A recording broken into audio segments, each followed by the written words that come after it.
Wrestling with the Future. I am your host, Psychic Medium Angelo, joined as always by the guru who knew. He is the Encyclopedia Britannica of pro wrestling, Jeff the Ref Robinson. Hey, Jeff, how you doing, buddy? Doing good. How about you, Angelo? I am absolutely splendid this evening. I see on my screen, Jeff, we have a guest with us tonight, and we'll introduce him in just a moment. All right. Before I do, I got to ask you your opinion on a couple of matters of really importance this week in pro wrestling. Yeah. So Blanchard is blowing up social media. What's going on? Basically, I mean, the hot take on it right now is she evidently said some very disparaging comments back in her day over in Japan and called a young lady the N-word who happened to be Puerto Rican. And it wasn't only confirmed by like only one or two sources. Multiple girls came out and talked about her bullying in the locker room and her not, basically her to sit there and say, can't we all get along? Let's, for the better good, for the better of all good. And then they're all kind of like, yeah, well, who are you to talk about, getting along with everybody? And yeah, I mean,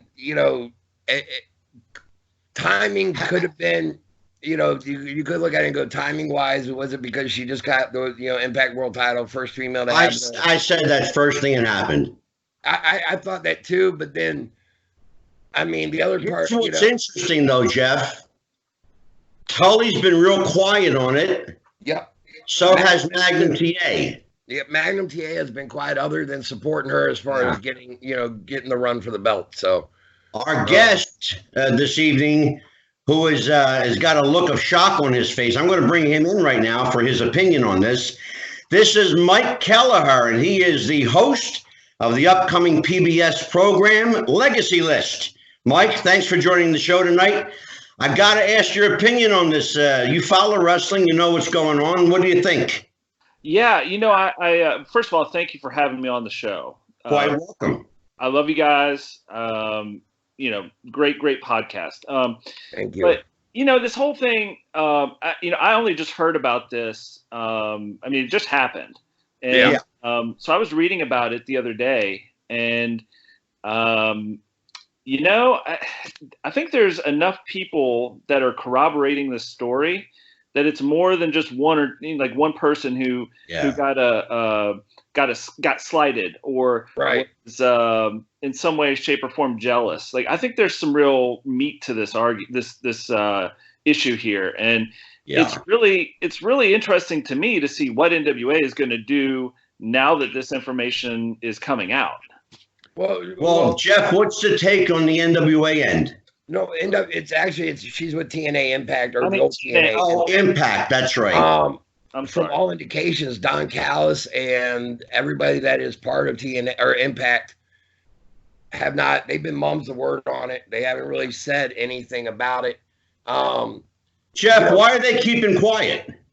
I think it's, if we say anything in support of her, then it looks like we supported what she did.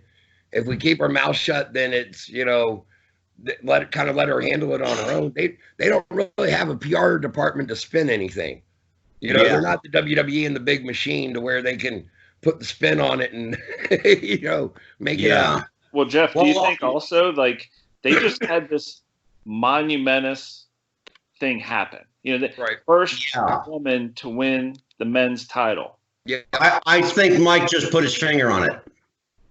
I think that has a lot to do with it. I think that there are females out there that wanted that or thought that they may deserve it, or I would have gone with that too, except for you have people like Chelsea Green, who is the girlfriend of Zack Ryder over in the WWE. Mm-hmm. What does she gain by coming out and saying anything at all? I mean, well, she's got nothing to gain unless it's the truth. Yeah, I mean, so that makes the argument stronger for me, actually. Yeah, exactly. I'm in agreement with you, and honestly, if I were I would not be surprised, depending on how far this slippery slope it goes down. Mm-hmm. I wouldn't be surprised if they honestly don't take the belt off of her. I mean, in a matter of by the next set of tapings or anything. Yeah. Just because I mean, okay, she had such an attitude problem back when she had 2 tryouts with the WWE at the Mae Young Classic. Right. And they didn't hire because they said your attitude. Well, Jeff, you know, Tommy Dreamer had an interesting take on it yesterday on Busted Open. He said, you know, oftentimes in the heat of battle, things are said in the locker room that you wish on an instant you could take back. Yep. And I know what you're saying, and I absolutely agree with what Mike is saying. I believe he's more right than probably both of us. Yep. And I said at the time, and you know, I shared this with you, there's a great deal of professional jealousy among the women because they're fighting for spots, Mike, you know? Yeah. Well, the other part of it is TNA, they could look at this 2 ways. Number one, we'll take any press we can get because it gets people interested in TNA because people will tune in to see what TNA does with this whole issue. That's what Jeff said today. Yep. It's almost like any press is good press.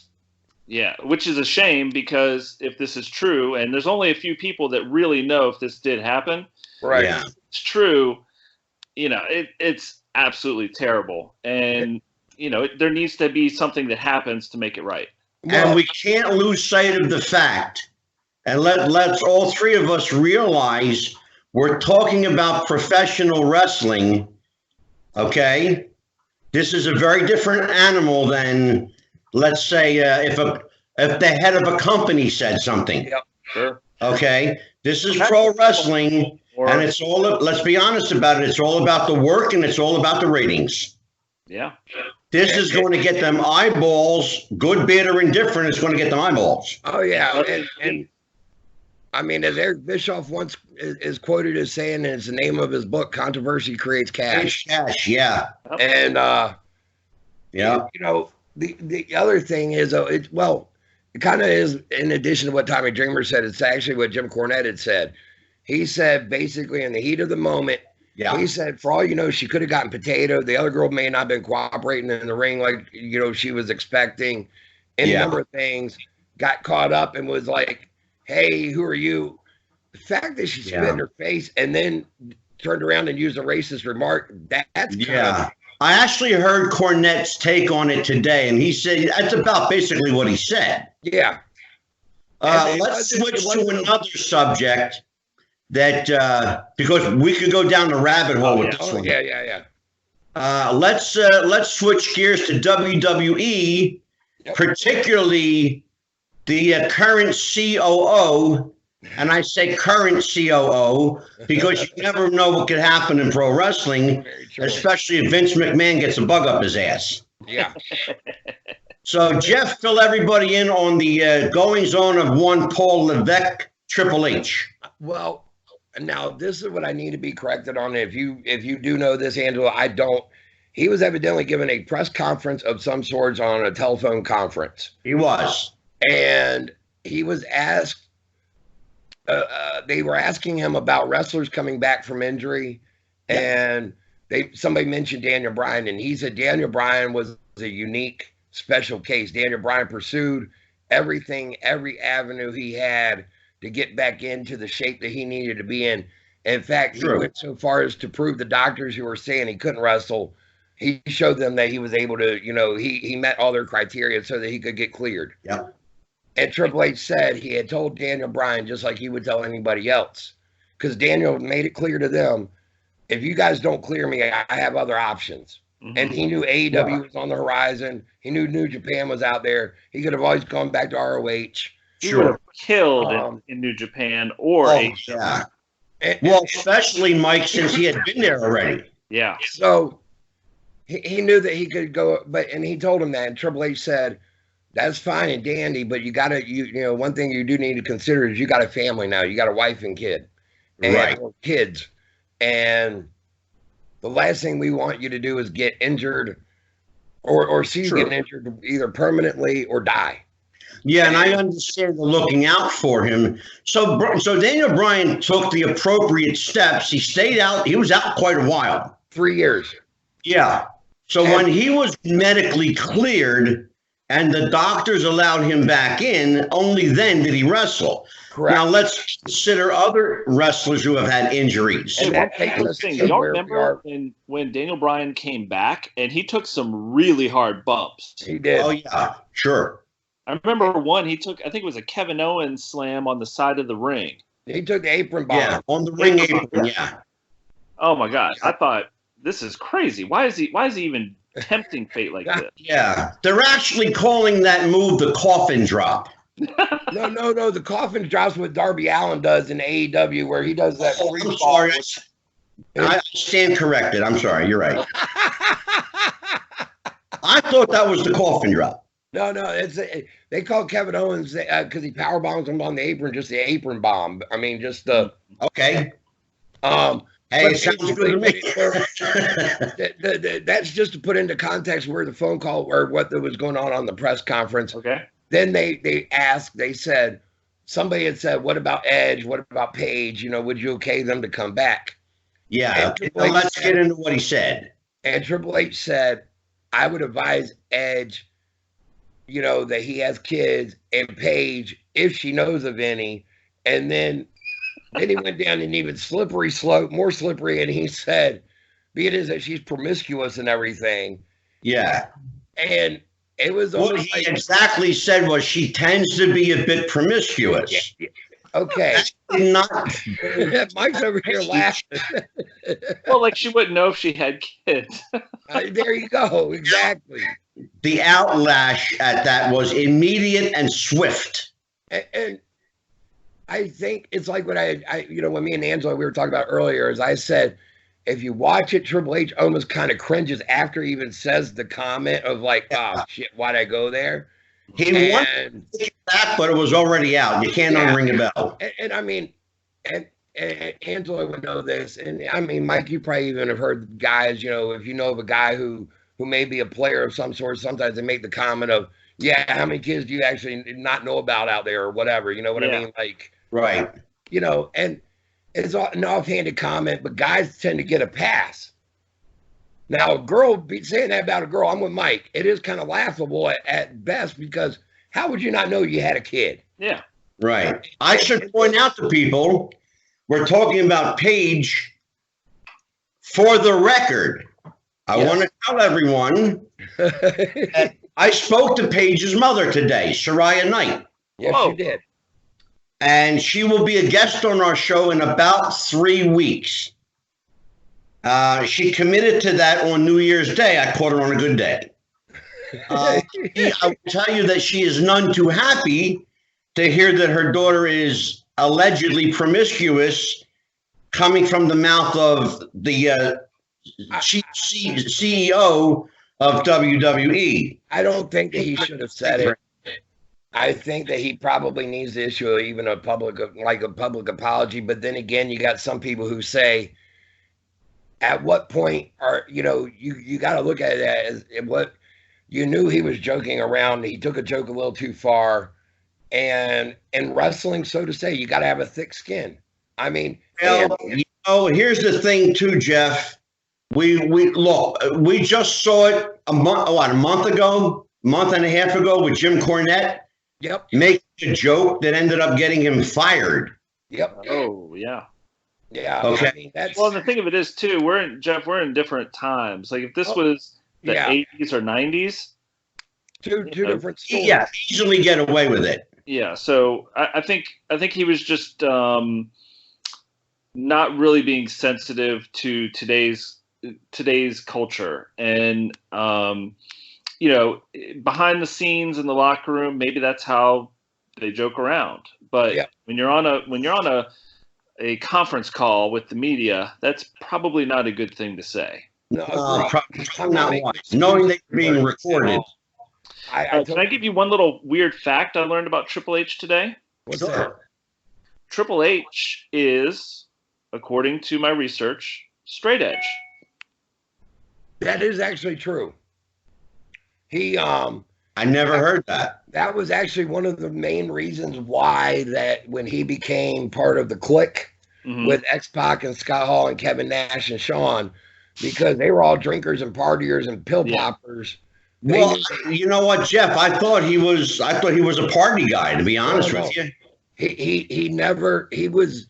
They said at most, if anything, he may sip a glass of wine, like one glass a night, and just kind of have it there to more or less as a prop in the bar.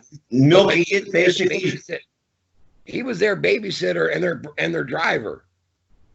So yeah, I wasn't aware of that. I thought he was like, balls to the walls, party hard, drink hard. At least during the DX days, that would have been the case, that he would be going out and having some fun. But hey, I read it on the internet. It's got to be That's true, Mike. Yeah. No, everything that you hear and read on the internet is true. So, given that fact, and it is a fact, of course, because it's on the net. Yeah. So, Jeff, tell me what else is going on in the world of wrestling that you gleaned from the sources. Man, I would really say that's pretty much been the big hoopla right now has just been those two big incidents, with Tessa winning the world title, which should not have been overshadowed by what she had done. Unfortunately, it is. I think that, the the other thing is, you got Royal Rumble coming up here in 2 weeks. Right. That's going to be kind of interesting where they go with that, because Brock Lesnar's right now entering in that. At number one. And where are they going with that? I don't know. Go ahead, Mike. Oh, no. Well, I've got a few things I wanted to say about Rumble. But before that, there's something, and this is going to tie into some old history between me and the ref here. But, there's a certain promotion out there known as the National Wrestling Alliance, NWA. Yes, and I saw the Rock and Roll Express win the tag team belts. That's insane. For the 9th time. Yeah. And I'll tell you what, back in the day, there were 2 Rock and Roll Express fans above all others. And that was me and the ref. Yes, sir. Did Jeff ever tell you the story? Ricky and Robert stayed in my house for 2 days. I did not tell that one. Yeah. I brought him up for a show we had here for Superstar Billy Graham. It was actually a benefit show. Oh, wow. And they did a full day of signing and photo ops. Mm-hmm. And then they spent the next day at the arena with more photo ops and signings, and then did the show that night. So I got to hang out with Hoot and Ricky for 2 days, and all they did was drink and smoke. I bet. Well, we ain't gonna say what Robert may have been smoking. Oh yeah. I mean, I just got to say, like, I appreciate on a lot of different levels what the NWA is doing, and the fact that they would kind of pay homage to one of the legendary tag teams. Maybe it was a gift or whatever you want to call it, but I saw them do the double drop kick. Now, I've seen them at indie shows in the past 5 years. They weren't doing the double drop kick. You want me to tell you what's up with that? I actually found this out from Ricky and Robert himself when we brought them in. When we brought them in, we were asking were they going to do the double drop kick as a finisher. My promoter wanted to see that. The guys have actually got to be a certain height. Otherwise, Robert will actually literally drop kick over their heads still to this day. You can get that kind of height. So if they're like not above like 5'10" or 11, he can't do it. Oh, wow. Right. Otherwise, he's going to go over top of their head. That's absolutely true, Mike. And that's at a standing leap. That man can still do that. Yeah. So, he's 61 years old. And you got Ricky at 62 doing planches through the rope and doing Canadian destroyers. That is insane. What's up with that? That's crazy. Because, well, you know what he said? He was like, if I got the right opponent, I can do it.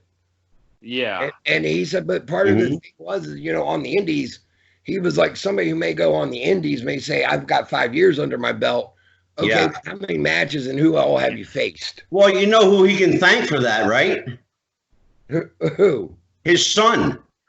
Yeah, Kerry definitely has his son taught him that move. Well, he's what I mean, and the kids there in his training school. I mean, exactly. They, but I was going to ask Mike, do you watch the new NWA that comes on YouTube?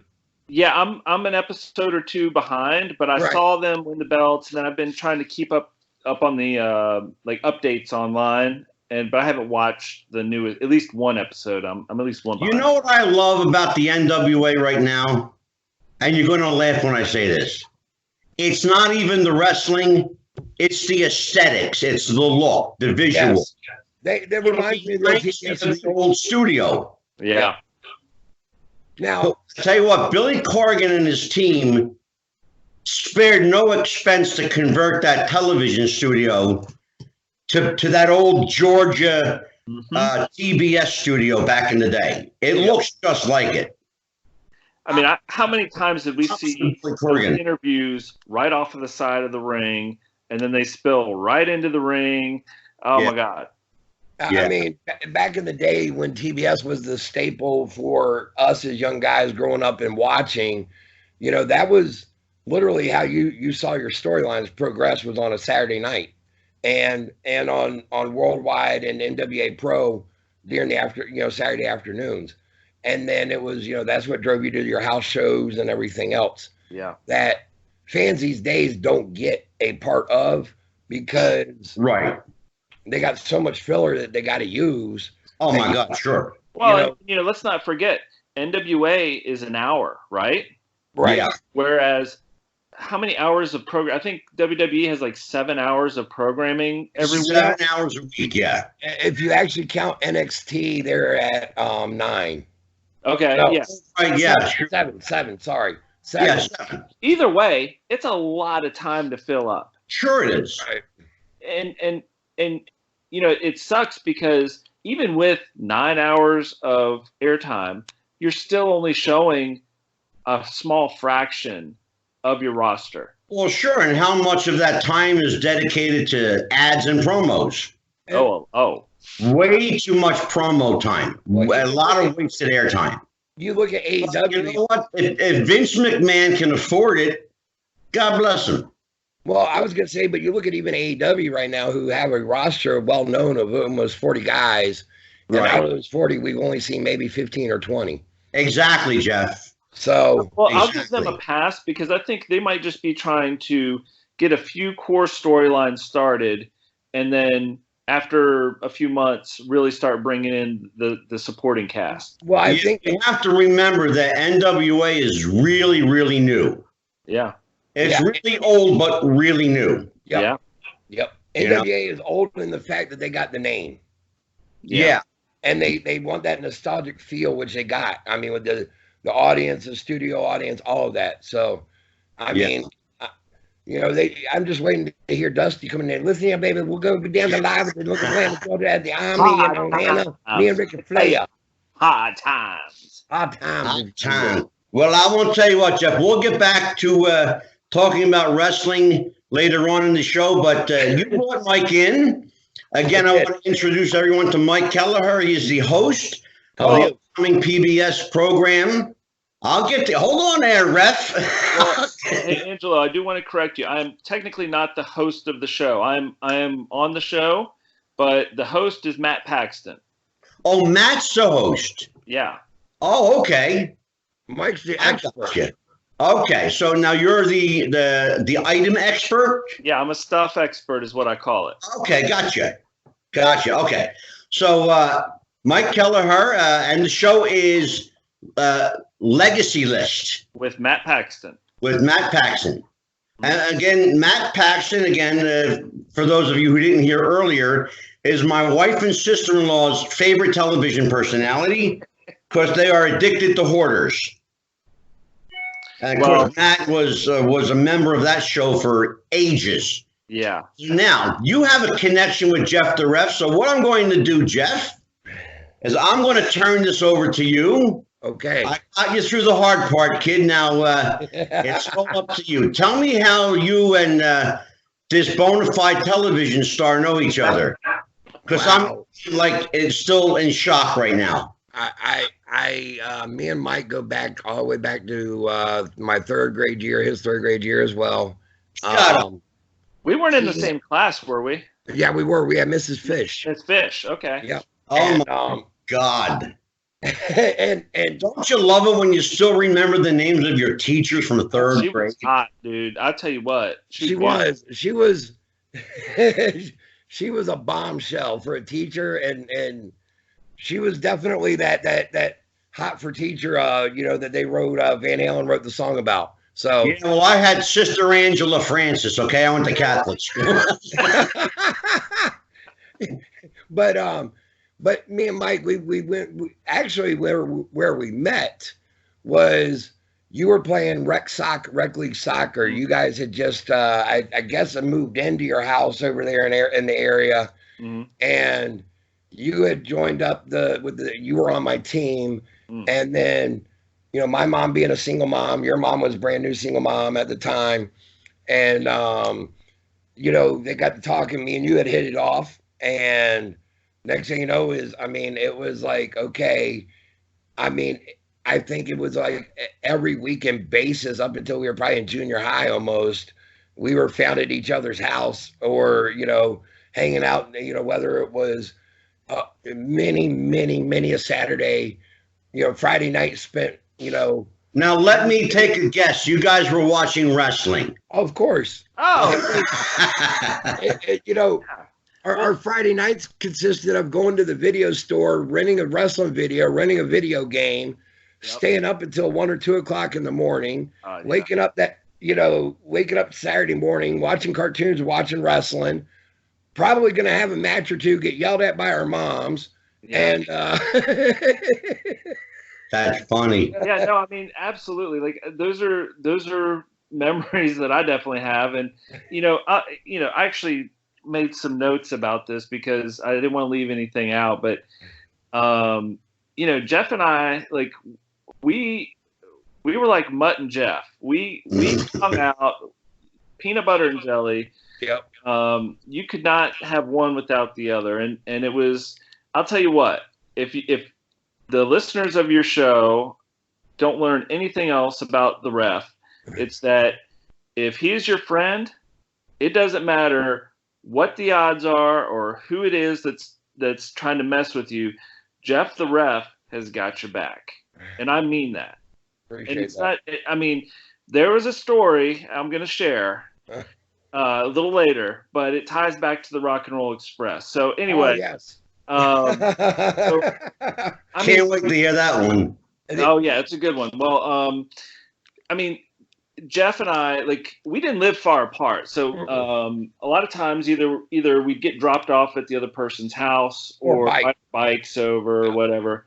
And, I have so many good memories of hanging out with Jeff. Because, like, when we were young, I knew of wrestling. I watched wrestling. But when I started hanging out with Jeff, it just kind of like it took you to a whole nother level. Yeah. And so like, we would have like hangouts or sleepovers, and we would be probably mimicking what was on TV. Mm-hmm. And then whoever lost the match was the commentator and had to interview the winner. Yep. And I actually remember recording those on cassettes. And wow! God, I could find one, but I think I would love to hear that stuff. Oh, I can remember us one time. It was during the Barry Windham Ric Flair. They had the 45-minute classic that was aired on TV, and me and Mike had a full-on match. Me and him are having a match, watching a match. Yeah. It was awesome. It's funny. That's how we were for a long, long time. And then, what was really cool was whenever there was a pay-per-view, I'd say 90% of the time, him and his mom would get the pay-per-view. Yep. And Little Caesar's Pizza, and we'd be over there. There'd be some kids there, and Jeff's awesome granddad. And we'd all be having fun. If we got a little too loud, Grandpop would. But It was great. I mean, so many, like, I wouldn't have been able to watch those pay-per-views otherwise. And it was like, as I was reflecting back, getting ready to come on your show, like, that was one of the things that I was like, you know what? I was really lucky to have had that experience. So Jeff, Grandpa put the kibosh on you, huh? Oh yeah. He would. You guys think about it. I mean, you had probably anywhere between 6 to 8 or more 12 to 13-year-old boys. Oh my God! And now, yeah, and we would get to watching wrestling and hooting and hollering and just. And all of a sudden, as soon as, I mean, a minute, Grandpa was like, boys, that's enough.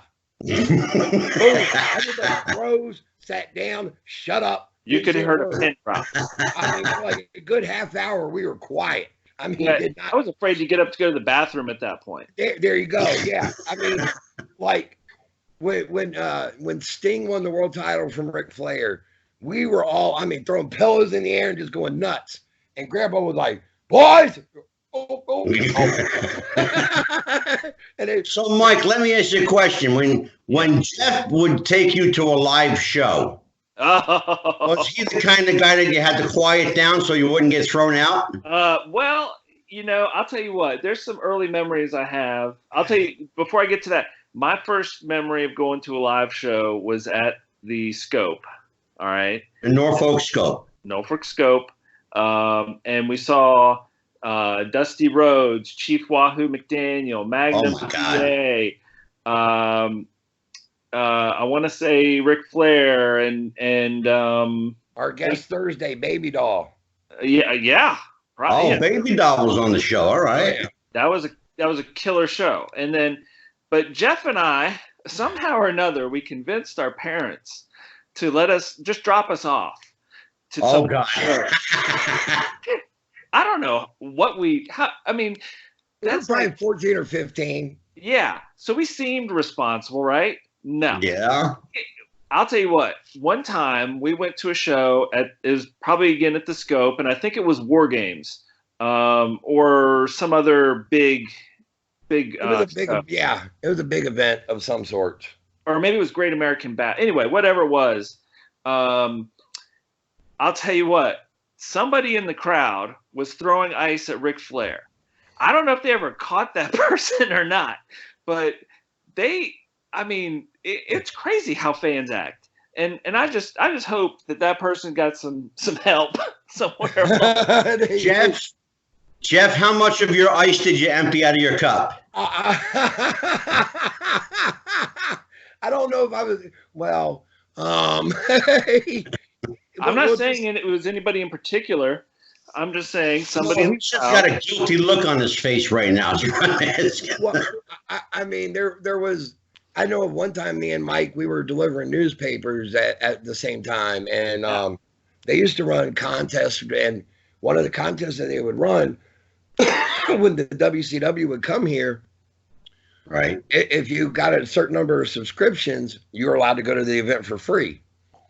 And and Mike just so happened to have a really nice looking paper route manager who me and him definitely did not mind going along for a ride with anywhere she needed. We were all hands on deck. And so she would take us and drop us off in the neighborhood, and we'd go around and we would get our subscriptions for the people to sign up for the Virginia Pilot, the local paper. Yeah. And then we get our tickets for the wrestling show.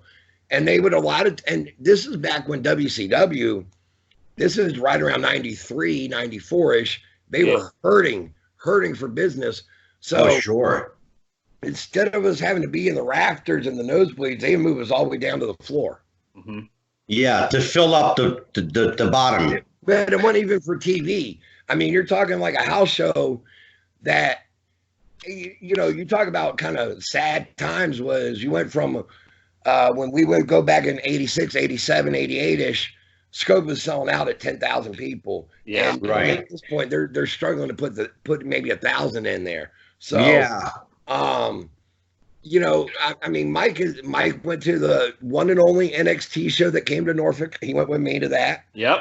He was better paid. We went. Oscar was there.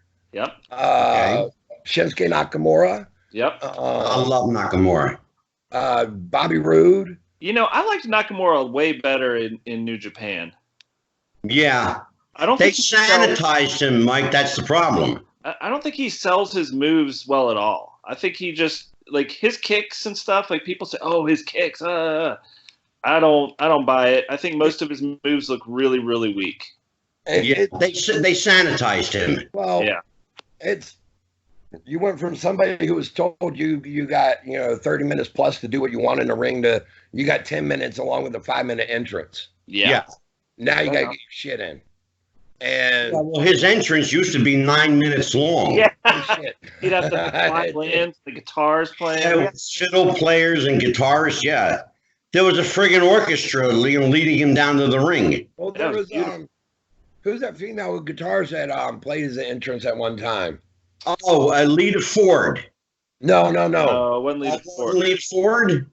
No, it's a newer female guitarist. Is that the girl that's with Mick Foley now? Yes. Yeah. Oh, what the hell is her name? Shit. I thought Mike may remember that one. Is it the woman? Is she in a band? Yeah. Yes. No, she's a single. She's a one woman. She's more like a Lita Ford. No, she plays in a band though, Jeff. Is it Hailstorm? No. No, not Hailstorm. Yeah, I don't know who it is. Is it Lizzie? She plays in a well-known band too, and I can't remember the band, and I can't remember her name. Anyway, she's really good. She's a type. Very talented. Well, go ahead, Mike. No. I'm just gonna say, like, if you ever get the opportunity to go to a live event with the ref, you will get a different perspective than you ever could have imagined. Take bail money with me. Yeah, it's more life-altering than a 10-day trip to Europe, as college basketball commentator is known to say. Yeah, they. I enjoy my wrestling, and I mean, as a kid, as a young man, I mean, me and Mike, we definitely had some good times. Now, Mike, do you remember this? It was a Royal Rumble.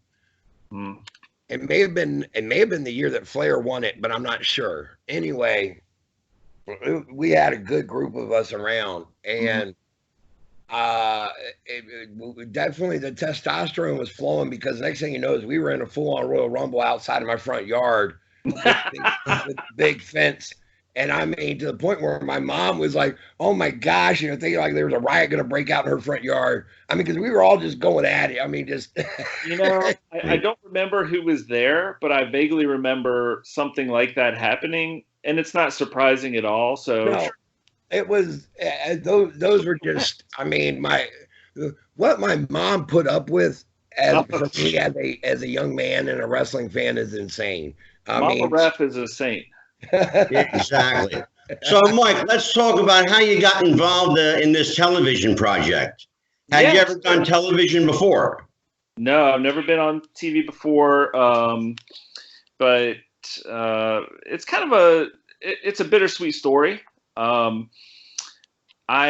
was in the insurance industry for years, and I sold insurance, and then I moved into underwriting, and then the company I was working for was relocating our department and a bunch of other people's job functions to Ohio. Okay. And I said, I'm not moving to Ohio. Sorry. Yeah.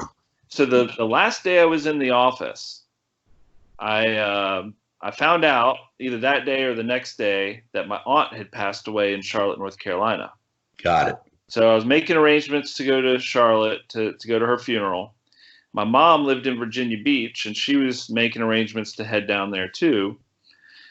Well, long story short, saw my mom at the funeral for my aunt, and then my mom, who had real bad rheumatoid arthritis, she ended up falling that weekend, and then about 3-4 days later, she passed away. Yeah. And my condolences. Thank you. And I promise this story isn't a downer. But it was very, very tough. So I spent the next 8 months, 6 days a week, 2 hours from my home in Richmond, basically going through the house, finding the things that were important to me and my sister, cleaning, sorting, packing, fixing, dealing with contractors, doing everything that needed to happen in order to get that house ready for sale. Right. So I came back to Richmond after that, and then all of the jobs that I was qualified for had already been claimed by my teammates who had a 8-month head start on me. Sure. I really wasn't having much luck finding work. And I was at a New Year's Eve party and ran into Matt Paxon. And he was talking to my wife, and remind me, Angelo, we're going to talk about my wife because I think you and her have a few things in common. But so he was talking to my wife, and he was saying, yeah, I just started this company. We're helping people settle estates and downsize and do all this other stuff. And she just kept saying, you should talk to Mike. He just went through this with his mom. And then he goes, yeah, but I need somebody that can sell. And she goes, you need to talk to Mike. I need somebody that's good with people. You need to talk to Mike. So finally I got in front of Matt, got a job, worked with him for a few years. Right. We were doing everything from hoarding cleanouts to estate settlement to just simple downsizing, decluttering, and moving. Right. So a year and 5 days ago, give or take, I was actually laid off by that company. But the crazy thing is, about 2 months before, or actually a month before I was laid off, we filmed a pilot for a TV show based on some of the families that we met. And it's all about telling the story of the family through the items we find in their home. I love it. It's great. But all we had was a concept. And so we filmed this pilot, and we didn't know if anything was going to happen with it. But we did it. We did a really good job. And so we were shopping it around. I got laid off. And then really that's the only thing that I think saved me was the fact that I was a pilot. Because they could not go back and recreate that house that we have already emptied. Yeah. The lady's already moved out of. Yeah. It sounds like it really sounds like more than just fate was on your side. It sounds like you were divinely directed because the pilot found you. You didn't have to really go looking for it. Yeah. It's crazy because I've been buying, selling, and trading collectibles for over 30 years. Now, Mike, do you consider yourself an appraiser, an evaluator? How would you define what you do? Yeah, that's a great question. I mean, I'm not a certified appraiser, but I'm somebody who sees the trends in the market, who sees a lot of the items that are out there and really has a feel for what they're worth. And so I never advertise myself as an appraiser, but I'm somebody who can walk into your house and I'll find $100 worth of stuff that you didn't even realize you had just in your kitchen. So it's one of these things, like finding the things that people don't realize have value, or maybe. And that's what always surprises me, Mike, about what people throw away. And it's true what they say about, one man's trash is another man's treasure. Yep. Oh, absolutely. I remember watching years ago on an episode of Antique Roadshow where a guy found a 3-legged table on the sidewalk. So he picked it up. He cleaned it off. He didn't do any restoration. He just cleaned it up and took it to the road show. Come to find out, it was a Louis XIV side table that was valued at $540,000. And those on the side of the road. Think about that. On the side of the road. I got a question for you, Mike. Yeah. Go ahead, Jeff. What would you say right now is probably like some of the hottest trending items out there that people may have them in their house to kind of look for? I mean, I know like 80s nostalgic is big with kids our age and a little bit older.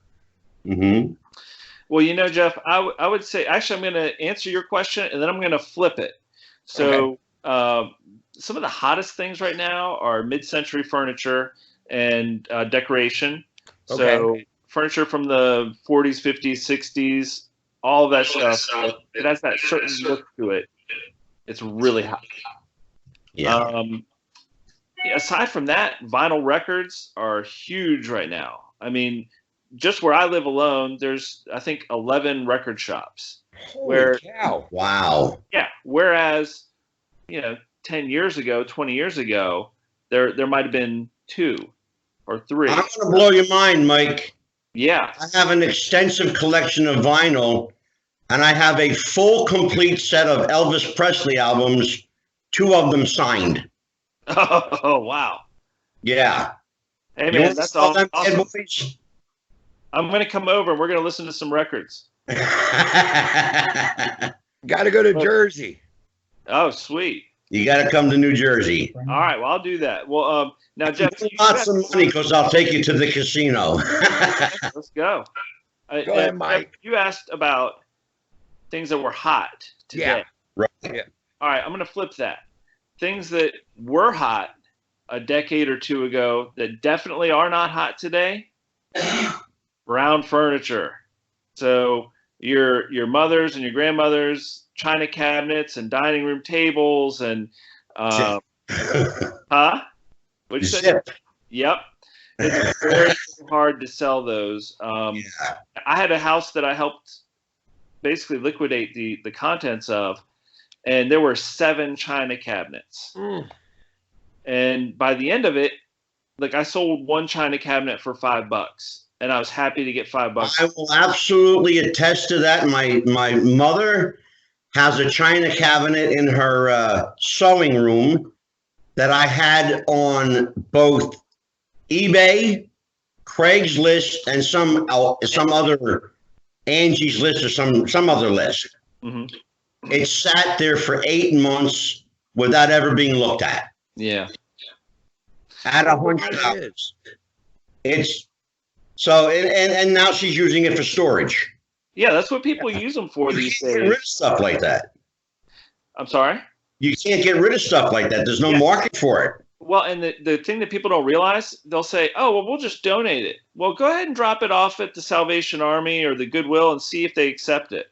They ain't going to take it because it takes up too much real estate in the store. Exactly. So, a lot of that stuff is just ending up straight in the landfill. Okay. I got a couple of mystery packages here. Oh, yes. Now, let me set this up, Jeff. Let me set this up for people that are listening and those watching on YouTube. Okay. A few days ago, Mike Kelleher sent sealed packages to the home of Jeff the Ref Robinson. Jeff was given explicit instructions not to open them until he did it on the air, on the show. So we are on the air. Jeff, you have the floor. I hope you have a knife or something to open that box with. I do. Now, what do I need to open first? Either or? It doesn't matter. Okay. For those listening on our media platforms, there's a flat brown box and a large white box. Okay, we're going to open the white box here. All right, opening the white box first. And in it, oh, man.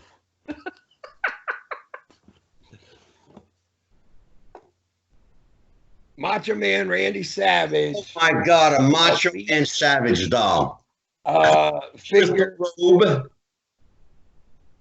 Ooh, yeah. Complete with the sequin. Yeah. There Never it is. opened.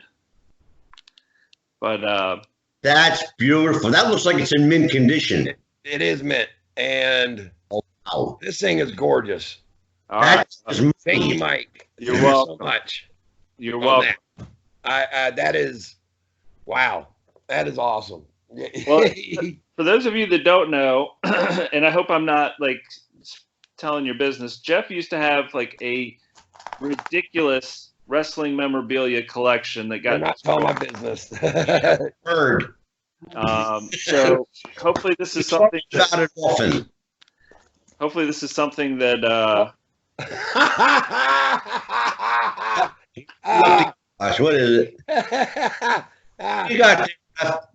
Hang on, I might show that, or I might not show that one on the air.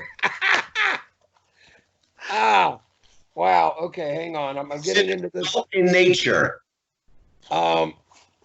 It is a picture that may or may not incriminate the ref. Here we go. Let me see it. Go ahead. Let's. Can you see it? Can you make it out? My God, yeah. That is.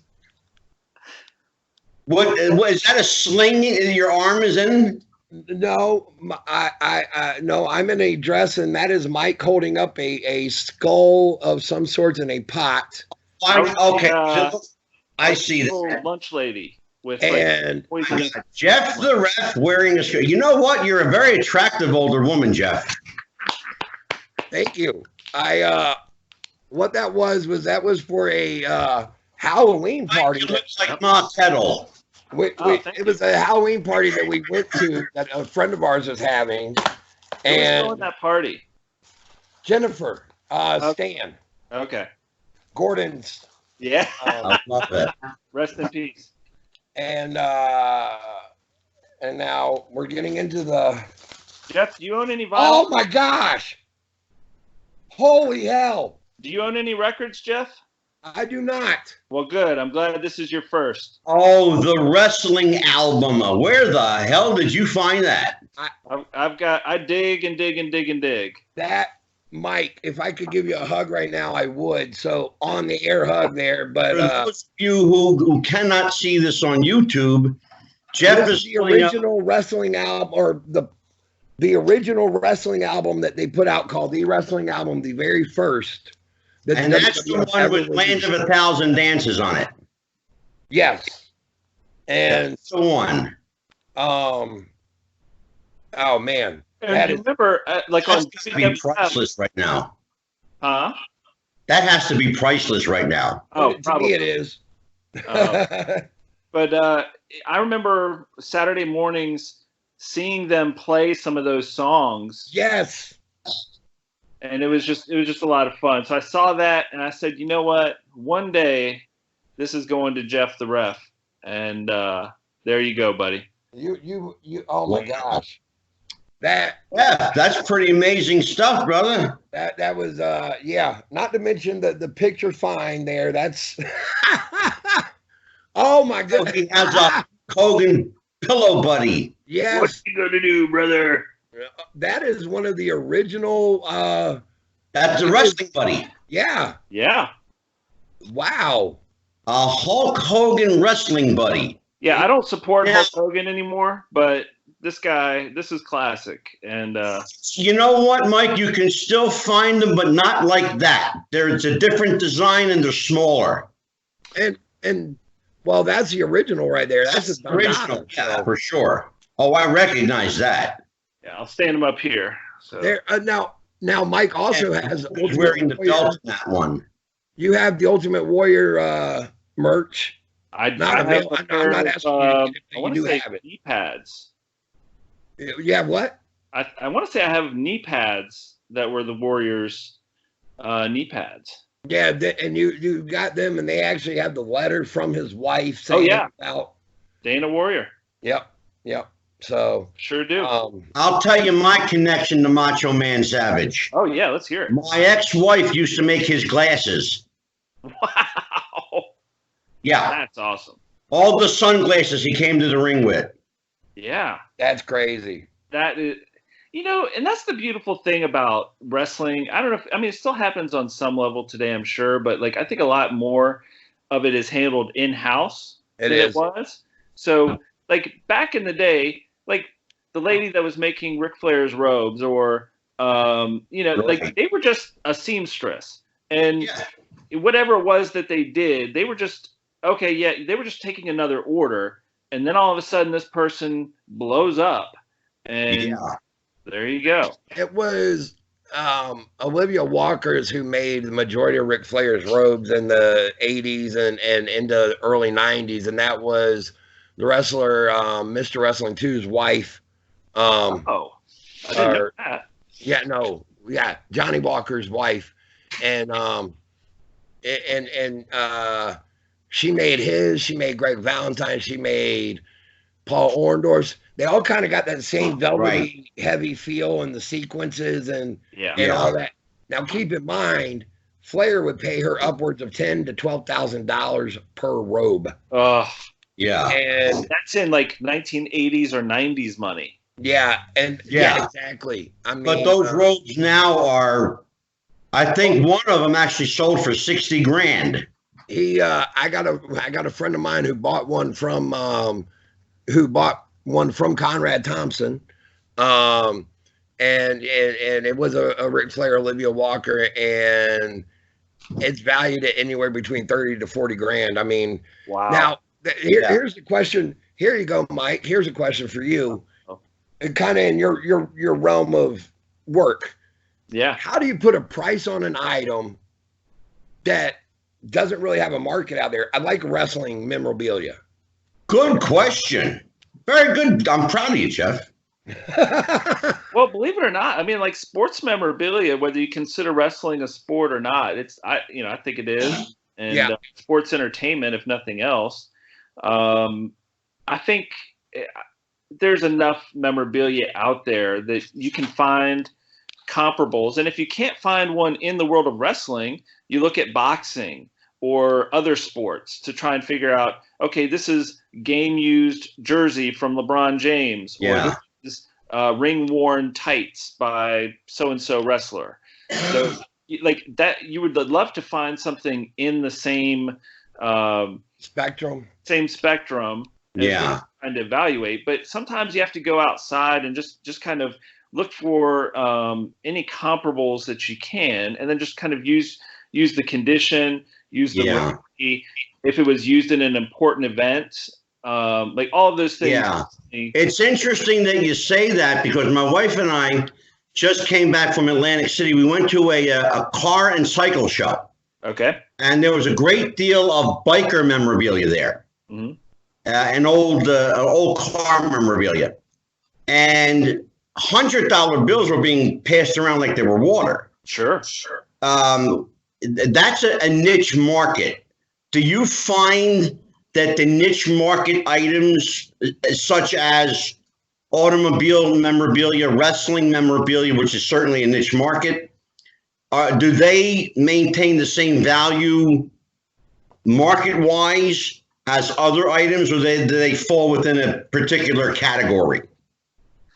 Well, if it's hard to compare them to like automobile related items, because most people in America have a car.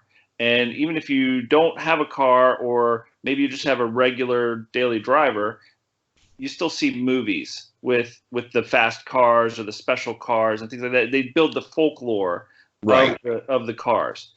And then there's shows on TV about picking for automobiles and motorcycles and all that kind of stuff. Sure. So I would say that being in if you want to call it a niche market for wrestling memorabilia, I think it's like a little island, but it's a healthy island, because the people that are into wrestling, like once you get past a certain level, it's not just a casual thing. No, they spend some money. Yeah. They really do. Yeah, they do. And like when I go to some of these indie shows, there's the people that are performing, and they will have their tables set up and they're selling their merch. Yeah. So I bet if there was a vendor who set up a table of classic wrestling merch, they could sell it. I mean, like that. Old shirts, old jackets, any of that stuff. Well, sure. We got one of our guys, our local wrestlers, he'll bring a stack of magazines, old magazines, $2 to $3 a piece, and by the end of the night, he's already sold all 20 of them or whatever, just from people who just. I mean, it's a good thing that a lot of people like to flash back to those happier times and remember, sure. Or you may find that magazine or that item, or I mean, I guess what I find kind of crazy is, like, I watch American Pickers a lot. Yeah. And great show. Love that show. Great show. And he'll find like an old Indian motorcycle part, and he'll be like, and all it is just a part. Yeah. And he'll be like, oh, that's a $400 piece right there. Yeah. Are you serious? Crazy. I mean, no. he's spent like 30 on the show, at least he spent like 30, 40, $50,000 on. No, I know. No, I mean, I'm just saying, like, certain things, like he'll like Harley parts. You know, I guess that's what I mean. You know, I think that to me, it's all a matter of what's in the eye of the beholder. You know, you, me and myself. If I had the right wrestling item placed in front of me and I had an unlimited budget, you're damn right I'm going to spend the money. Yeah. Well, we have a place here in New Jersey called Jersey John's, and the pickers are there frequently because Jersey John is one of the few guys who has the world's largest collection of Indian motorcycles, as a matter of fact. Oh, wow. And it's nothing for the pickers to drop $100 grand there. Wow. Yeah. Now, let me ask you, Mike. Yeah. So you get this program, you meet Matt Paxon, you make the pitch, you click with him, so you have a pilot already. How long did it take from pilot to pickup? Well, it took, let's say we shot the pilot in, let's say, November of 2018. And then we got the go-ahead from the production company to go ahead and film 5 more episodes, probably in, I want to say April, May. Okay. And then it's June. We hit the ground running. We had to find all these families. Okay. And scout them out, make sure that they were a good fit for the show. That was actually going to be one of my questions. Did you search them or did they come to you? We had to find them, and it was using our network of partners, and we just basically put the word out. Like, do you know anybody who's downsizing? Do you know anybody that's dealing with an estate or something like that? And right. It's crazy. One family, I don't know if it was Matt or somebody else, but somebody was pitching the show to a TV exec, and somebody was sitting at the table next to them in the restaurant and heard about what we did, and they were like, "Oh, you need to come to my family's house. We need you." They didn't actually end up being on the show, but I still helped them outside of the show, and it was terrific. Terrific. Yeah. No, I mean, it's pretty crazy. And, you know, I'll just say this, you know, I love all the different shows, Antiques Roadshow, which in Richmond, we're going to be shown at 9 p.m., which is right after Antiques Roadshow on Monday, January 20th. But right.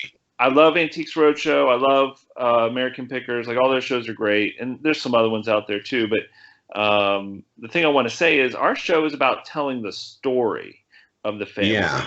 You know? Give everybody the layout of the show, the concept, the rundown, and we're going to, of course, plug the air date, which is January 20th. That's next Monday.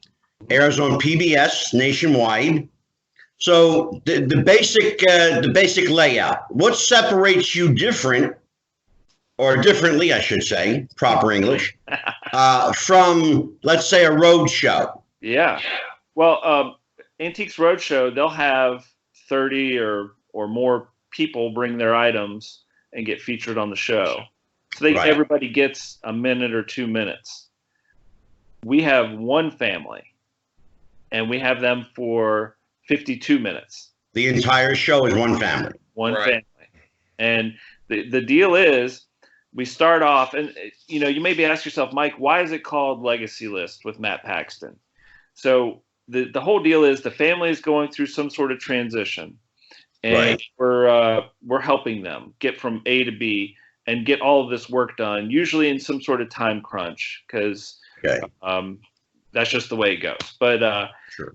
The Legacy List portion of the title comes from a list that we make with the client, so we can identify the items that are really important to them. Okay. So this painting that's on the wall, or my Hulk Hogan wrestling buddy, they may want more information about the item, or something to do with that. We have to make sure we take special care of it. And then there's going to be other things like, hey, we can't find grandma's wedding ring, or something else, and we've got to search through everything in the house and try and find it for them. Wow. And in doing that, I'm sure you develop relationships with people that extends beyond the realm of the show. Do people ever contact you off air and say, "Oh, by the way, I found this," or "We came across, Aunt Tessie's diamond ring"? Yeah, I mean, we finished filming just I want to say in September or October. So I've stayed in touch with some of the families for sure, and I'm sure more of them will be reaching out and saying exactly what you're talking about. Hey, what about this? What about that? It's going to happen, and but the main thing is we definitely develop the relationships. A lot of times they want to adopt us into their family. They feel like we're family because we're really trying to preserve their family's history. Yeah, and this is the biggest thing that is a generational shift. Yeah, that's kind of where I was going with the question about developing relationships with people. You're spending. We'll see an hour on television, but to get that hour, you spend 3, 4, 5 days with these people. Absolutely.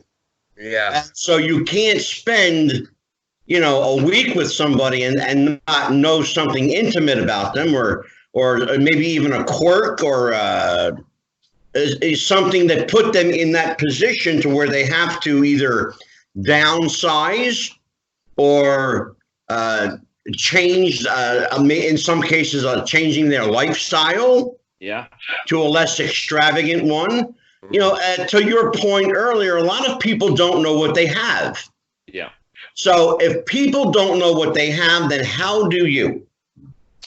Well, like I said, I've been buying, selling, and trading collectibles and other things for the past 30 years. So is it kind of just a feel you get? Yeah, like it's funny. There was a house that we were in New Jersey, because we go all. It's not just filmed in Virginia. We go up and down the East Coast, and Sure. We're at in Jersey. Anybody I know? It was I can't remember what city it was in. It's a small little sleepy town. I'll get you the name, but it was basically it was about. I can tell you this much. It was about an hour from White Plains, New York. So it wasn't far from New York proper. Okay. Yeah. Because White Plains is an hour out of New York. So. Yeah. Yeah. I know that because my relatives are up there. But, oh, cool. Yeah. I know where White Plains is for sure. Absolutely. Yeah. Well, this family in Jersey, they, we're looking through their garage, and on their legacy list, they had, their items. I'm not going to spoil it, but they had their items. Of course, sure. And then out of the corner of my eye, I see a box of records. And, how very appropriate, Jeff got a record today. But I saw Blue Note. And if anybody knows anything about jazz records, Blue Note. Absolutely. Mirror labels. I'd say yes, sir. Like they were like, oh, those old things? I'm like, yeah, those old things. We're going to go get them checked out. And so it's just this feeling you get. Like sometimes, like she had a pot. I don't know if it's in the show or not, but it was a pot from probably the 60s, Catherine Ohm, and it's mid-century modern. It's beautiful. And I'm telling her, this is money right here. And I go, what would you do with this? She goes, oh, we were probably just going to throw it away or donate it. And I said, oh my God, throw away $25, $50. I mean, right. It's up to you. But the thing I wanted to circle back to real quick was, we were talking a minute ago about relationships and everything else. And you had asked something about valuing things and right. So the thing about valuing things, there's a monetary value, there's sentimental value. Yep. And yeah. We were talking about the generational shift. And the big thing that I think happened was this little square box. I think I've got one right here. Oh yeah. The iPod. Yes. So this guy right here basically killed several generations afterwards as far as wanting stuff. They want everything to fit in here. Yeah. So seriously, families' histories are being thrown away because nobody wants the stuff. Right. So Yeah. that's a real mission of ours on the show, is to get the history preserved. Even if they don't want the stuff, that's fine. But let's make sure, if you don't want it, if it can make you money, let's do something good with it. It can be donated. And they want it and appreciate the history of it. I want my wife and sister-in-law to hear that, because we have a pile getting ready to go to the Goodwill. Yeah, well, send me some photos. I'll see if you got any gold in there. I got a question, Mike. You were talking albums really quick. Yeah. Yeah. I'm going to go back to the very first concert that me and you ever went to together, and that was Guns N' Roses and Skid Row. Yep. Do you happen to have Guns N' Roses' Appetite for Destruction on vinyl? Oh, yeah, sure. I figured you would. I want to ask people watching this on YouTube to bear with me one moment. Go ahead, continue, Jeff. Oh, okay. No, I remember that concert that me and you went to. That was the very first one. We were there at the Hampton Coliseum. Crazy night. Do you remember? I got trampled. Yeah. I thought I was gonna die. Well, me and you, we went in together, not knowing. I mean, we were all 14, 15 years old, if that. We were with my sister and her friends, and we went there to this concert where they had stadium seating, where we didn't know what that meant. We're down there on the floor. Yeah. Skid Row hits, lights go down, and all of a sudden a big mosh pit breaks out. And me and Mike are I don't know how many people the Coliseum held, but every single person wanted to be in the front row, and we were standing in the way. So, and our little bodies were getting trampled, and we ended up getting split apart. It was a crazy night, but a lot of fun too, all at the same time. Okay, I'm back. I want to tell you how much my in-laws love me. Watch this. Yeah. Oh, yeah. Revolver. That's the Beatles Revolver. Watch this stuff. Uh-oh. It's on the original Parlophone label. Yeah, very cool. Ain't that nice? Great record. I mean, hopefully it's in good shape. Yeah, that's awesome, man. It's mint. That is awesome. What would something like that fetch? It's not for sale, by the way, but. Well, here's the thing about Beatles records.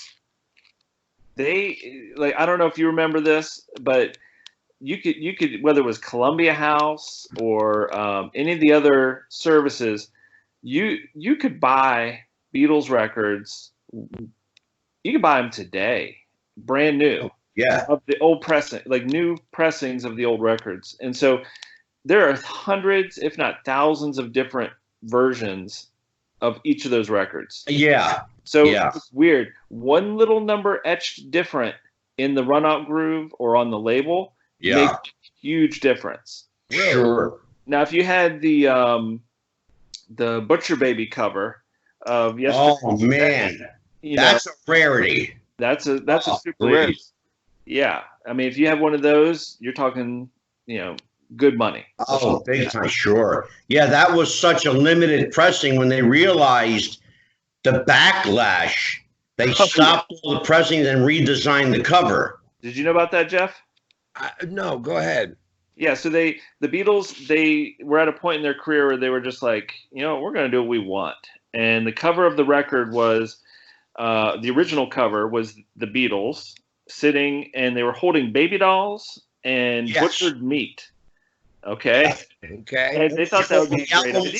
Yesterday and today. Yeah, yesterday and today. So they were holding, baby dolls and butchered meat, and it hit the shelves maybe for 10 minutes, and then the stores started saying, "No way, send it back."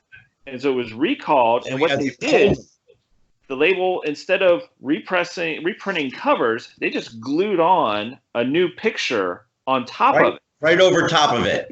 What? So there's a way to tell if you've got one of those original covers by looking, because sometimes you can see, I think it's, I don't know if it's Ringo's sweater, but there's something like his tie or a sweater on the certain part of the record, and you'll know really conclusively that you've got one of those. Yeah. So, that's crazy. That's a super rare, valuable find. Yeah. So the show hits the air Monday night, January 20th. What time is it? 8 o'clock, 9 o'clock? Well, it's actually showing in other parts of the country right now, but in Richmond, Virginia, it's premiering this coming Monday at 9 p.m. And Okay. yeah, it's crazy, man, absolutely crazy. So what kind of early feedback are you getting? People seem to like the show. Yeah, man, we had a event this past Saturday at a historic movie theater here in Richmond. It's called The Bird, and we didn't know if anybody would show up really, but we packed that place. I was gonna say it looked like y'all had word of mouth, mouth, and yeah. I did silly videos and stuff, but I'm sitting there in the crowd watching it for the first time, just like everybody else. Now I was there. Okay. I'm still tearing up and I'm a total mark. Like, come on, I'm there. I'm watching myself and the other team members, Matt, Jamie, and Avi, and the family. And there's these history pods that pop up and these look backs that really, they go into a deeper dive into the history behind what we're talking about. Right. But, I swear, man, like it was an emotional roller coaster for everybody that was there, and no doubt, I'm sure it was. Well, I'll tell you what, we wish you the best with the show. You are welcome on this podcast anytime to discuss anything you wish, including wrestling, if you feel like. Well, yeah, you know what, guys, I give you a lot of credit. I would love to come back because I would love to talk to you, Angelo, about my wife, Sio. She definitely is a medium. Well, I'll tell you what. Let's do this, Jeff. Why don't we do this, Jeff?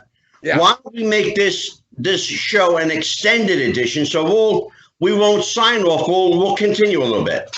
Okay, go ahead. Are you okay with that, Mike? You got the time to do that? I'm good. Go for it. Yeah, I mean. I've been with my wife for 17 years now, basically, and 16 years. We've been married, the vast majority of those years. And long and short of it is, over the past 5 to 7 years, she's really been developing her gifts. And so now I will say that. She comes from a different culture. She was born in South Korea, and in their culture, there's a lot of acceptance for shamanism and absolutely, viewpoints and it's a very spiritually based culture. For those people that are unfamiliar with the Korean lifestyle, everything is based around spirit. Yeah, it's very important. It's spirit is tantamount to them what breakfast is to us. It's part of their daily routine.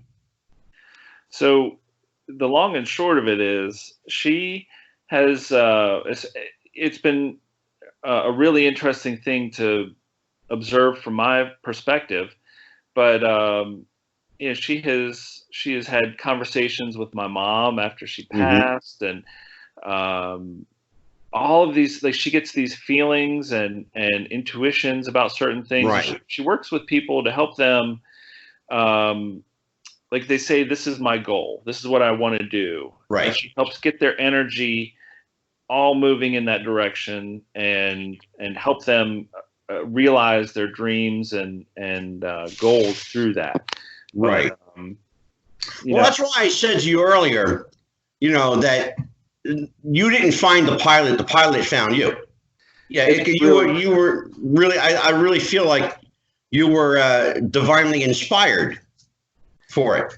The other thing, when you mentioned your wife's gifts, would your wife mind you talking about her particular gifts? No, I don't believe she'd have a problem with it. Okay, so what does she practice? What is her forte? A lot of energy work. And okay. Then, like she does she do Reiki healing? I believe she does. Okay. A little bit, but she doesn't do much of it if she does. I'll tell you a couple of stories that might help illustrate what she did. Like I said, she had conversations with my mom after my mom passed, and the things she would say, there's no way that she would have known otherwise. And we call that mediumship. Yes, absolutely. And she was getting to the point where spirits of her friends spirits of friends or family members of friends that had passed were coming to her, and she would have to say, she had a technique for saying, I'm clocked out right now. I'm shut off. Yeah, you have to. You're going to have to come back another time and we'll talk about this. And I'm glad you mentioned that, Mike. I'm going to stop you there for a second, because people have asked me over the years, how do you turn it off? Can you turn it off? It took me years to learn how to turn it off. Wow. I mean, I would literally be woken up in the middle of the night and have to call somebody about something. I had that happen. She would tell me all of these things. Yeah. Yeah. It's really important that she give herself that time, that space. Oh, she's not afraid to No, you have to be bold, because I will tell you, spirit is persistent. Yeah. It really is. No, I believe me. I see it. I mean, she was. Imagine this, Mike. You got, when spirit knows, I liken it to the ice cream man. Okay. And I'll explain why. When the ice cream man comes down the street, you have one kid runs to the truck. Well, the truck's going to stay there until everybody else runs to the truck. Yeah. That's how spirit is. If it knows that you're communicating, it's like, hey, guys, he can see us. He can hear us. Exactly. A very good way to put it. We got one. It's absolutely amazing. So I'll tell you another story, and this one's very recent. So my wife has been going to Korea to study with a shaman, and she went this past year for about a month. And that whole time wasn't spent with the shaman, but she has been working with the shaman off and on for quite a while. Right. So she was planned. Let's say she was scheduled to leave America to go to Korea on October 17th. That's not really the date, but I'm just saying. Right. Sure. All right. So October 17th. She got a message saying that she needed to be at her uncle's gravesite on the 17th because there was going to be a celebration. Right. And she was like, well, that's really weird. And then I think she had known outside of this that her uncle was a hero for democracy, and that led to his death back in the day. But now he's treated as a hero, and he's basically buried in kind of like the Arlington Cemetery of South Korea. Right. So it turns out that she was going along with it, and she changed her date from leaving from the 17th to like the 15th, whatever. Terrific. So she goes there, and I think she was told she needed to be there at like 9:00 in the morning. Right. And so she gets there, she's waiting around, and there's no sign of anybody. And you think if there's going to be a celebration, there's probably got to be some people there.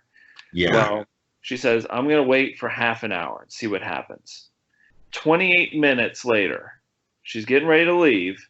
Right. Her cousin, who she hadn't seen in over 20 years, had no way to contact, walks up, and they instantly recognized each other, and they spent a few days together.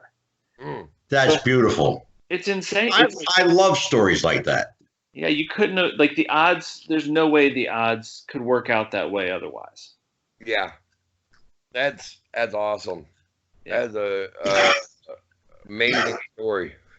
Now, I tell people that you'll never have to worry about looking for spirit. It'll find you. Well, I'll tell you, Angelo, spirit is like water that seeks its own level. There you go. Yeah, I mean, I've had some things happen in my life where I thought, maybe I have some sort of psychic gift or something. When I was news for you, brother. Huh? What do? We all have a psychic gift.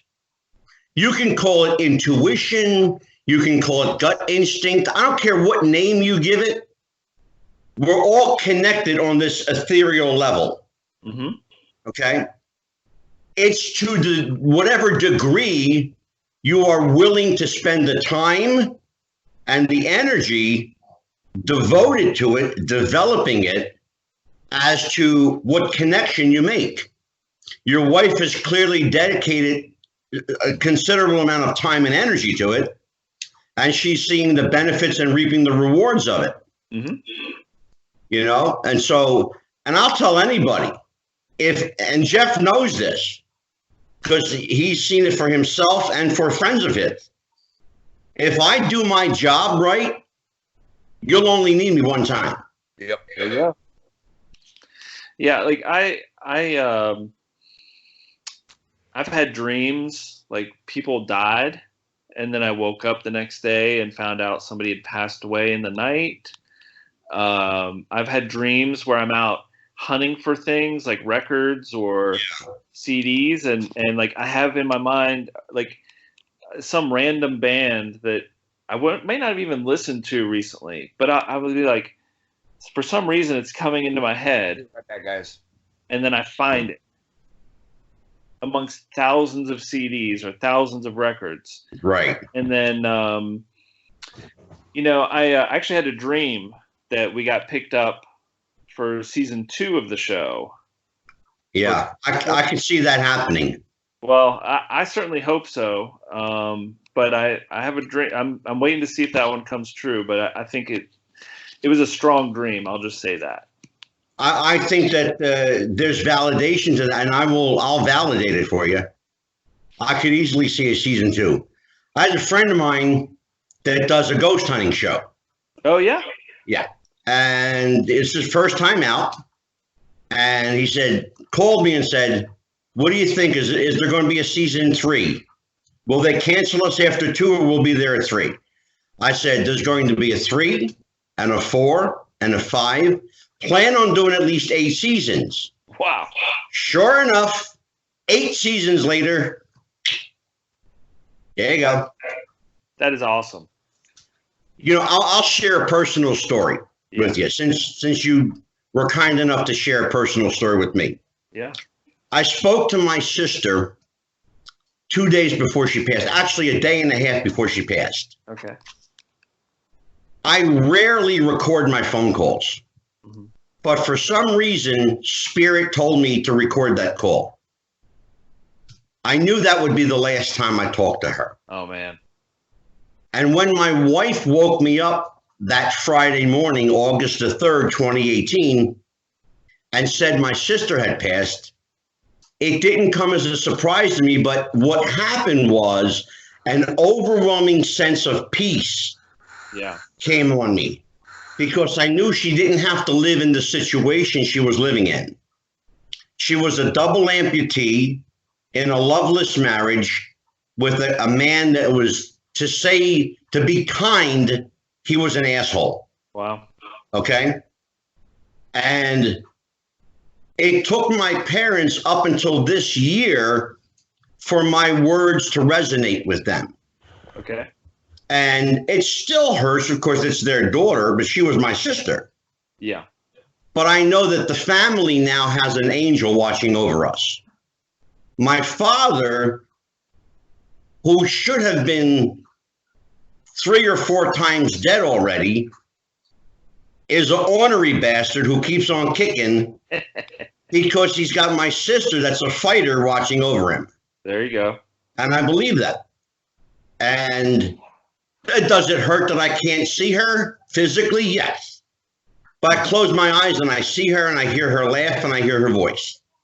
So those people who experience physical loss, I tell them this, and it's as simple as it gets. The body is human, it's meant to die.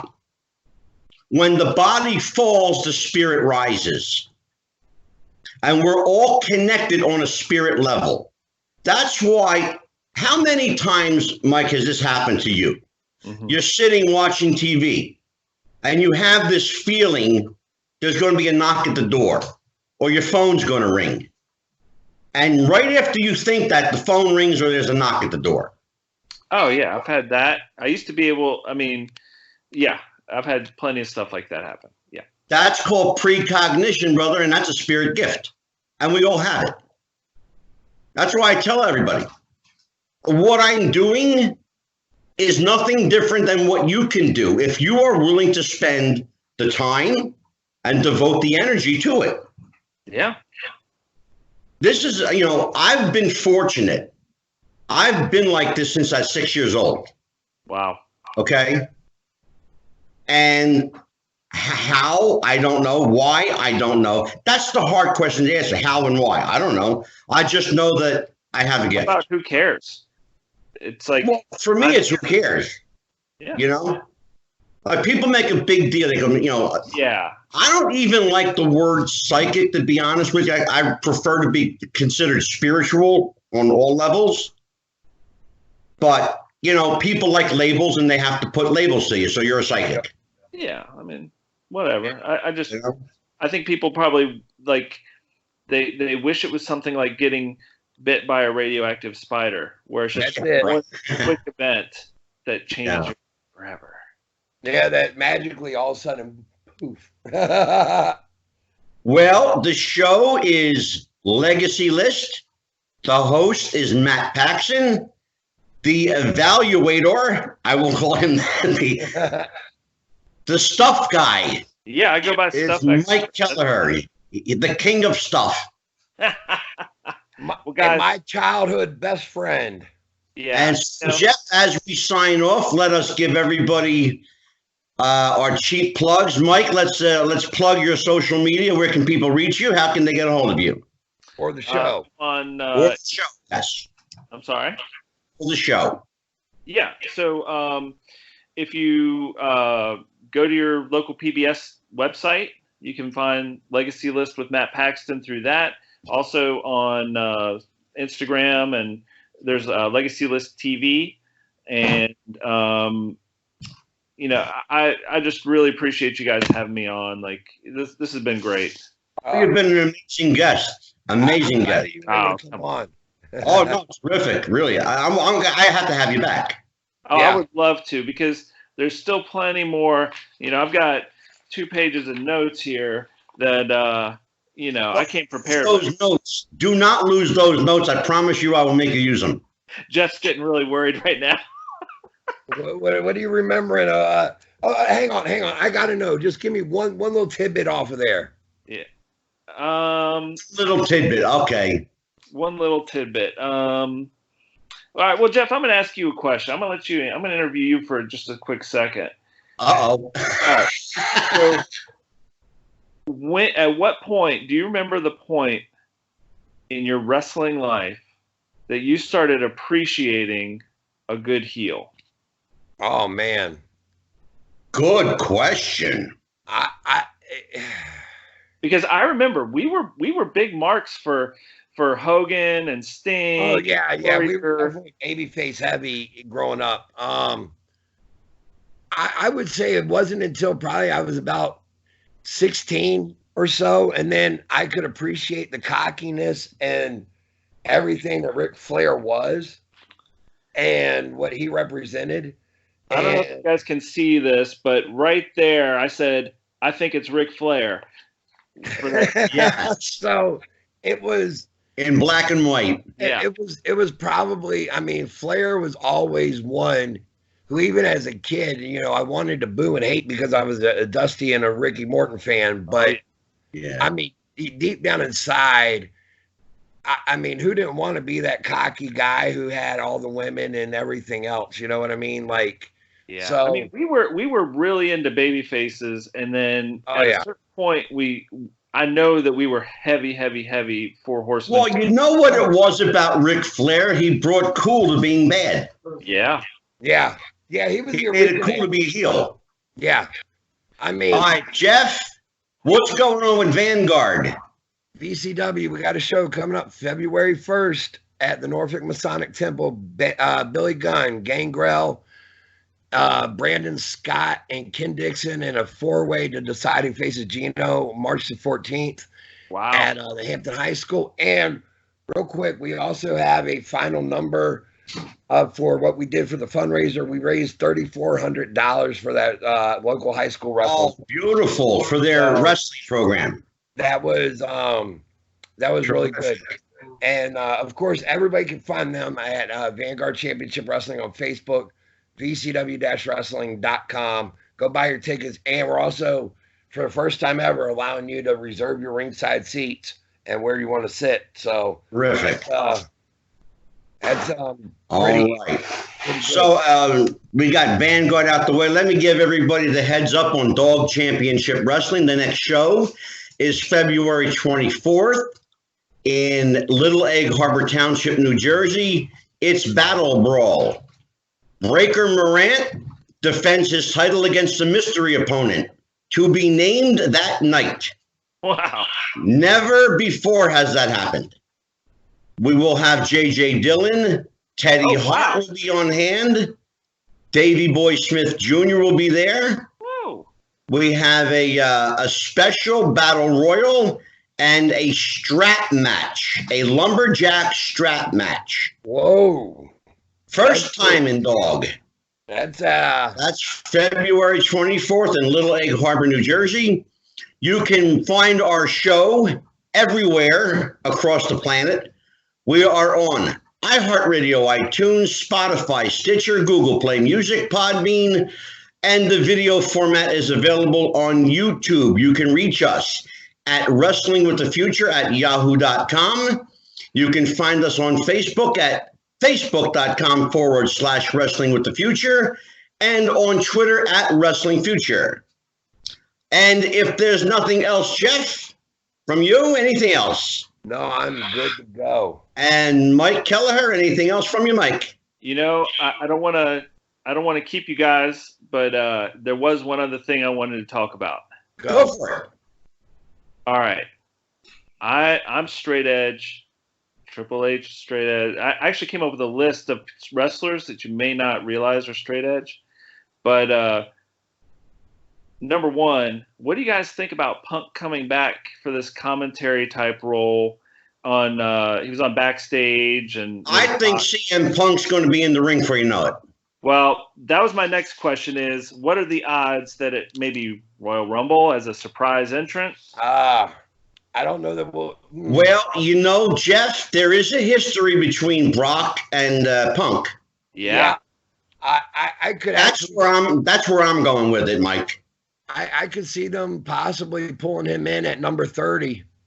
That's exactly where I'm going, Jeff. Thank you. I can see Brock. How over would he be at that point? Like, how big a pop would that be? Huge. That would be a Richter scale big enough to describe what the arena would do if he comes out. They will lose their shit. They're straight up.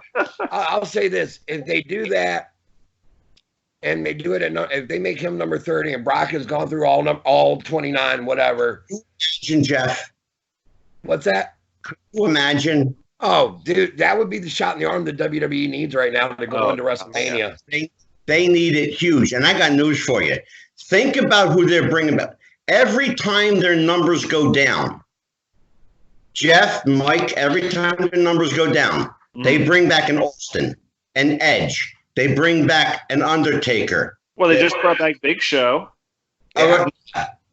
They bring back their tried and trues. By the way, do you think it was a little premature to bring back Sheamus instead of having him come out at Rumble? I think it was way premature. Yeah. What they did was they tipped their hat. And I would have left him until Royal Rumble. I would have brought back John Morrison like they did. I mean, for you. I'll go one step further, Jeff. I think they could have left Sheamus or Morrison till Mania. The thing is when you got them sitting in the back. Far off, though. No. But when you got them like in the back burner and the fans know it, they're kind of itching and waiting and waiting and waiting. You just said something important. Oh, I think I know where you're going. The back burner and the fans know it. That's my problem. The fans are too damn smart. They watch great podcasts like this one. Yeah, but Jeff knows we don't tip the hat over here. I'm just kidding. I'm just kidding. But yeah, no, we could call this show Spoiler Alert. Yeah, because I got inside tracks on so much stuff that I haven't even spoken about yet. Oh wow. Same here. I mean, like, just the people that we know in general in the business, it would. I mean, and you know, but half of what they hear is, you know, or half of what you hear, you got to take with a grain of salt. I mean, it's. Well, you got to worry how much they're being worked, how much they're being swerved. I mean, there's a lot of smoke and mirrors going on when put out by the organizations just to kind of make sure somebody is always guessing. But I'll tell you what, man. Like, I don't even know. Like, I was a big CM Punk fan. I don't know if I want him to come back, but it would be huge if he did. Even for a one shot, you know.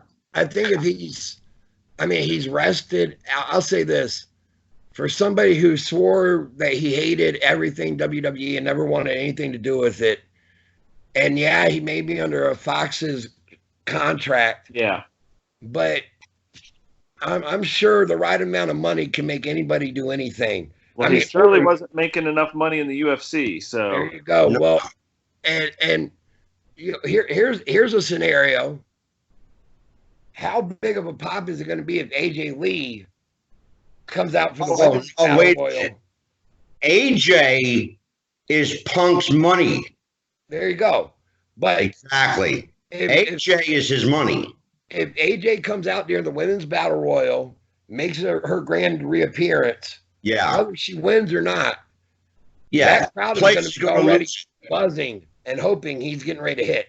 And if all of a sudden you hear that opening riff of Cult of Personality, done, gonzoed, that place, roof is coming off that joint. I mean, they are close it absolutely. Where is Rumble this year? What's that? Where is Rumble? I want to say I think it's Houston. Oh, okay. Yeah. So, I can't wait to see it, but I feel like Rumble just kind of snuck up out of nowhere, to be honest. I agree. Normally, by this time, they have hyped it and hyped it and hyped it to where you're kind of like itching for it to happen. Worth of hype. Yeah. 4 to 6 weeks. I know they what was the last pay-per-view? God, I can't remember. TLC. But TLC. Okay. So it's usually like right after that. They've already forgotten about TLC in full bore. Can I just say one thing? I am really kind of upset with how they're working Liv Morgan's angle. Yeah, I get it. I know a lot of people were hoping that she was going to come out with Bray. Oh, really? Was that the thought? That was, internet scuttlebutt. I mean, that's just what scuttlebutt was. It has to be true if you heard it on the net. Well, yeah. I was just like what a lot of fans are hoping and speculating. Right. I'm okay with the the whole Lana, Bobby Lashley. It may I don't not care so much about that. I just really loved her as that kind of what was the character from Suicide Squad that? Oh the Harley Quinn. Harley Quinn, yeah. Like, that was such a great angle for her. Like, that was a perfect character. When she came back, saying she was a new person, I thought of, God, I'm drawing blanks on names. The Australian female wrestler that came back. What's her name? The little girl who did the dance. Yeah. She was, she got busted. She's Tennille Dashwood up in ROH. Is who she is now. I was worried it was going to be. I can't help you on that one, fellas. I'm out of the loop. Anyway, yeah. No, go. But I thought that was because they had her in the bathtub and all that. That I thought that's where they were going with it too. But I mean, WWE creative, none of us will ever understand because we're not there. Yeah. And unfortunately, for. God, you guys, if you don't know me, I'm terrible with names. But the female wrestler who was the Brazilian Jiu-Jitsu, she was Muay Thai fighter in Sonya Deville. Sonya Deville. I thought was going to be the one to come through for that lesbian storyline. She was she's the one who pitched it because she's actually a legit lesbian. Yeah. But I think that was part of what they didn't want that. They didn't want it. They were looking for shock value. This is not anything I've read, nothing I've heard. My own take. I don't think that they wanted it to look like an angle when that's who she legit is, versus Liz Morgan, who's not a legit lesbian to everybody's knowledge, and her to be playing one versus somebody who is a legit one. Yeah, acting like you're one, and then it's like, okay, are you poking fun at what you have really built up? Because she is a big hero. It's like I said, Jeff. They're looking for the shock value. Yeah. They are, but they couldn't go with shock value. Yeah, and they couldn't go with Sonya because she's legit a lesbian. So it's kind of like, I think it was kind of, what, Mike, let me ask you this. Are you going to be busy Wednesday night, this Wednesday? Wednesday Tomorrow. Night. I don't know. Why? I would love to have you come on with me and Mike, another guy named Mikey. His name's Mike Messier. And another guy. We're going to be doing more or less like a wrestling roundtable internet wrestling talk. Okay. Would you be game? What time is it? We're 7:30. 7:30? I might be able to work that, yeah. Let me know. I would love to have you come on and be a part of it because you definitely got a different take than even they got. I mean, on it. And Angelo's actually going to let me referee that one, and he's going to just sit in the back. Speaking of referee, let me ask you a question there, ref. Do you have a ref shirt? Not one that fits. Okay. I'm giving you orders. Get a ref shirt. If I could find one that fits, I would love to find one. If I have to buy you one, I'm going to buy you one. If you can find one online, let me know. Because I have looked. Because I want you to host a show from now on in a ref shirt. I would. I more than love to. Excellent idea. Okay, now speaking of surprises and shock and awe, we have an amazing lineup of guests coming up. Starting with this week, we have from World Class Championship Wrestling, the Perfect 10, Woo. Tully Blanchard's Perfect 10 Baby Doll, coming on Thursday. Baby Doll gets a round of applause. We've got next week. We have that's a full week, brother. We've got Jimmy Valiant, the Boogie Woogie Man. We've got Ron Starr. We have among the people coming up, Rico Costantino, Cowboy Johnny Mantell, Cowboy Jody West. We're going to do a show on Cowboys. We got Cowboy Tyrant Eric Dawson coming on. We have, let's see, we got Soraya Knight, Paige's mom, coming on the show. We have Ladies Night coming. We got a handsome guy, Bob Cook.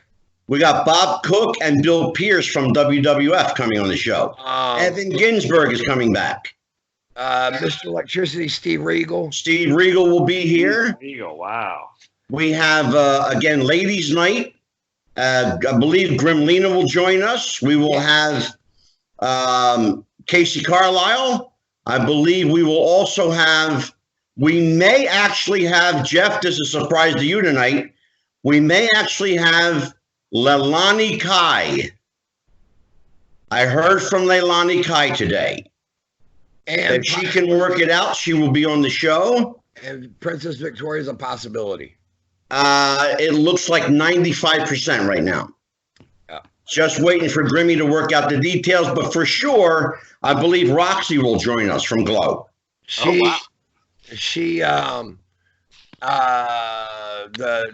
Everybody know, I mean, Princess Victoria was probably the original WWF Women's World Tag Team Champion. She was only in the business for a little over 2 years. Right. But made a very impactful presence. She did. And she's actually in the Cauliflower Alley. Really, really good legacy there. So, I mean, we got a very, I mean, the month of stacked. Yeah, that's from the end of this month into next that we got all this, and we do have Jason Up coming up too. Jason's coming back, the toy collectible guy. Yeah, we've got our friend, actor, filmmaker, director, producer, writer, Mike Messier. That's tomorrow night, Mike Messier. Tomorrow night. Yeah, and Mike will be, Mike will be Mike. What to expect when you got Mike on the show? Yeah, that's how we are. I think we're at the point where we're going to say goodnight to everybody. Yes, sir. Once again, Mike Kelleher, thank you for joining us on the show. The show is Legacy List, hosted by Matt Paxon and Mike Kelleher, and a team of appraisers and stuff people. I'm the stuff expert. You're the stuff expert. There's Jeff the ref you'll see his pretty face tomorrow night. On behalf of Wrestling with the Future, we will see you at the matches. Good night, everybody, and happy wrestling. Goodbye, everyone. Excelsior.